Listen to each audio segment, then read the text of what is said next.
Thanks for joining us. Today we're talking about what a hacker thinks of your digital security. Hacker-turned-CTO Riley Eller sees security differently. Today I'll be interviewing Caezar and talk about the tug-of-war between corporate and personal security, where VPNs and MDM fit in the age of BYOD, and how to implement meaningful endpoint protection. As the inventor of DDoS attacks, Riley knows security from the inside out.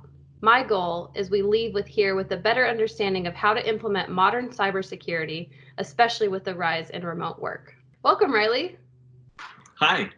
Before we dive in, can you tell us how you went from inventing DDoS attacks to building advanced cybersecurity for people and companies?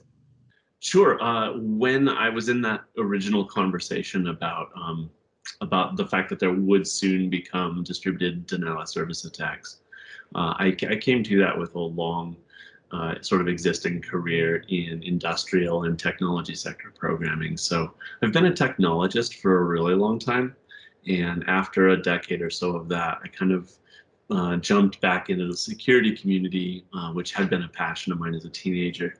In the security community, I learned a lot about audits and oh gosh, just everything, and got to participate in reinventing or inventing fuzzing and DEF CON Capture the Flag contest.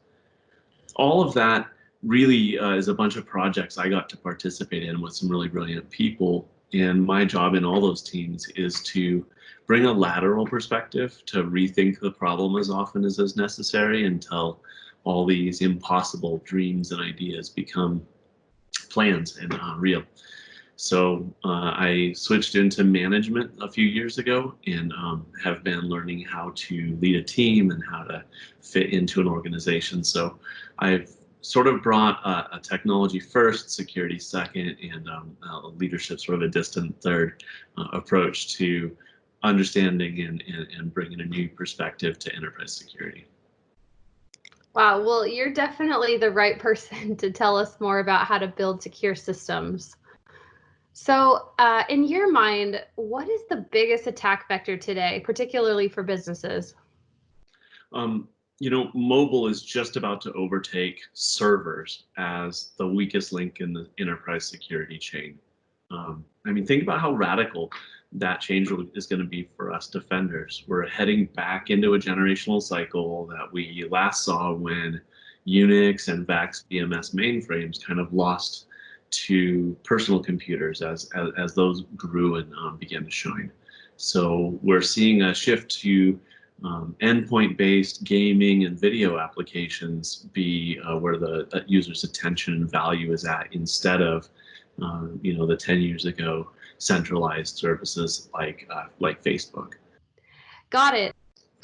Mobile is quickly becoming the largest attack vector. It makes sense when you look at the breakdown of the time spent on our mobile phones. What are the greatest mobile threats you're seeing? What should we be aware of? We're facing threats like never before. Grayware in mobile games, stalking applications, the transcription and analysis of our video calls, older attacks like security vulnerabilities and phishing. These things are prevalent, and no, your iPhone isn't even secure. Just last year, researchers found that iOS had more vulnerabilities per App Store application than did Android. Whoa, and how are companies managing mobile threats? We know how to manage mobile threats in the enterprise space. We just ensure that the devices that are inside the security perimeter never go outside, and vice versa. It's just totally unrealistic in the pandemic era. Does MDM work to protect against mobile threats? A lot of us use MDM to give our IT administrators control of what apps and activities are allowed on the devices that we purchase for our employees. It gives us and the administrators visibility and control, but it really is not a security solution. It doesn't protect from things like mobile malware, browser hijacking, and the other attacks listed on this slide. MDM seems problematic when it comes to BYOD, because there's no way people are going to let IT control their personal devices, right? You're absolutely right. The trend toward BYOD stands in stark contrast to the ability to control the user. Bring your own vulnerability might be a better acronym from the defender's point of view. MDM was the common wisdom just 5 years ago, but we've moved on.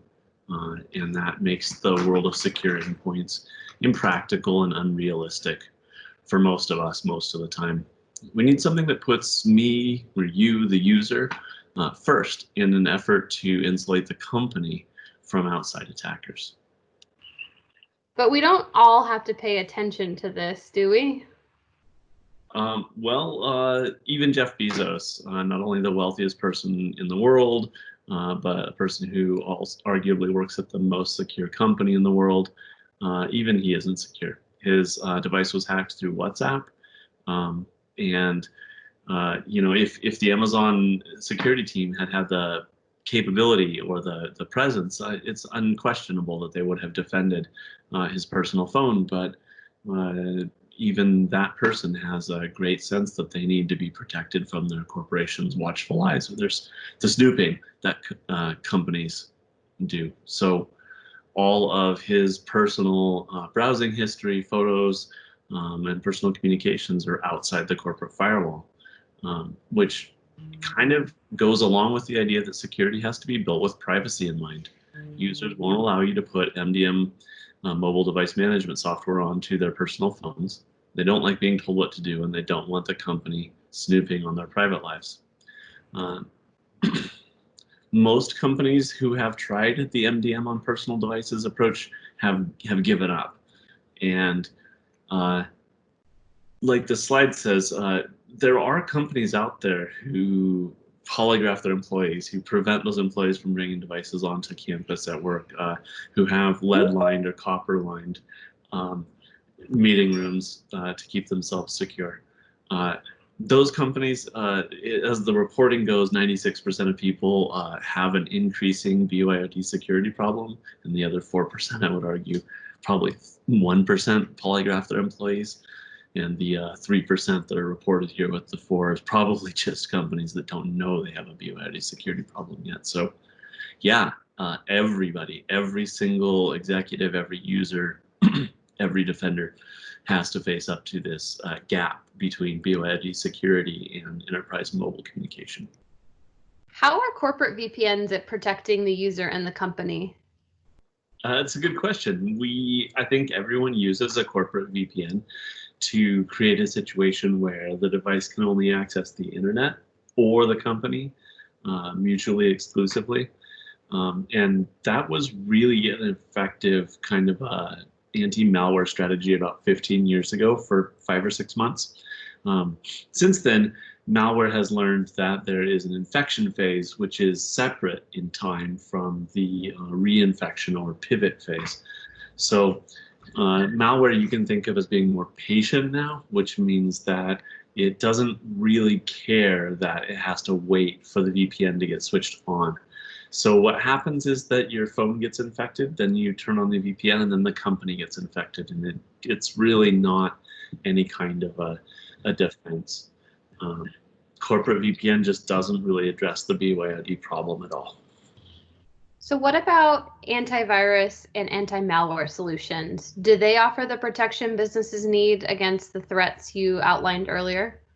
The short answer is no. App Store screening and antivirus applications, they help, they contribute to a reasonable solution, but antivirus in particular causes performance problems on the devices where it's running. And if it doesn't cause performance problems, then it's just because it's not actually working.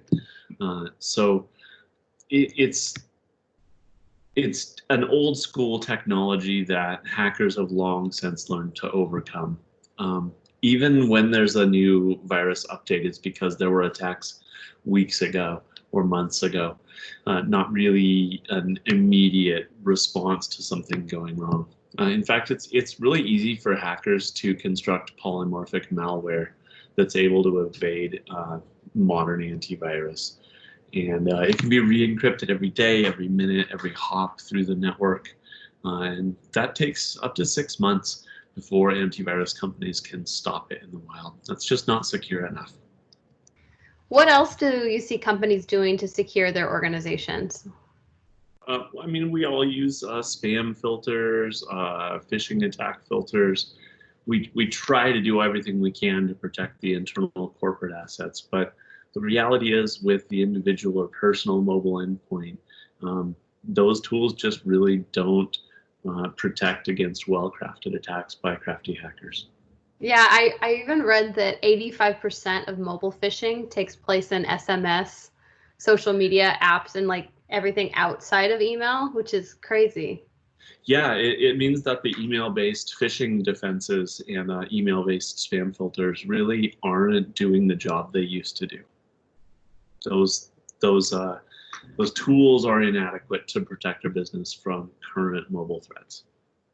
Okay, so what I'm hearing you say is that mobile threats are on the rise, and yet most mobile corporate security is completely inadequate or requires the end user to completely give up control, which you also shared as, highly unlikely, especially when we use the same devices for work and personal. Absolutely. Companies need to realize that to secure a user as part of the ecosystem is actually more about securing the user than securing the ecosystem. The corporate responsibility and accountability, the corporate security controls, strangely, in the current theory, anathemically, people don't want to hear that individual privacy is more important, but the reality is if we don't protect the user first, then they won't protect the organization. They'll protect themselves against the company. We need to enlist the user's sense of self-defense, and that just can't be done if we add liability to the user.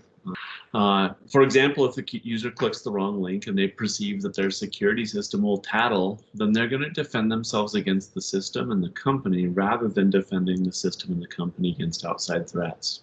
User-first security powers a workforce that feels free to exercise their duties without feeling afraid of the tools of the trade.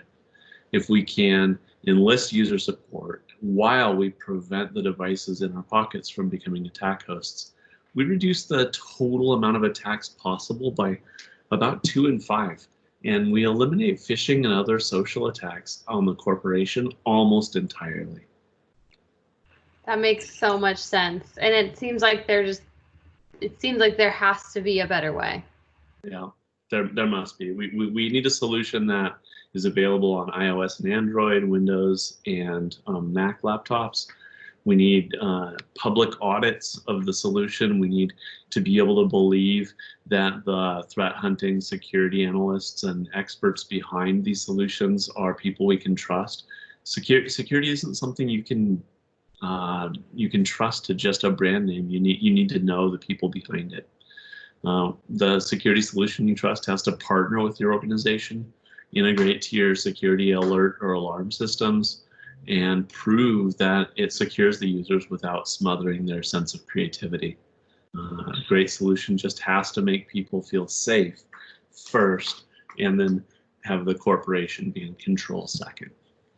What we need is a security solution that gives people the peace of mind that their internet experience is unfettered and still very strongly monitored, that they are not causing the next leak in the company. But we need to make sure that that solution doesn't give up information like what websites were being surfed. And that's not because we don't think that the company has a responsibility to understand how its assets are being used. To answer all these complicated security questions and problems, I helped to create Rubica, a security application designed to protect and secure the privacy of each individual and therefore the organizations they participate in. Rubica is everything that you need for mobile security. Thanks so much for tuning in. This is the first part of a series, so stay tuned for the next episode. I look forward to talking to each of you again.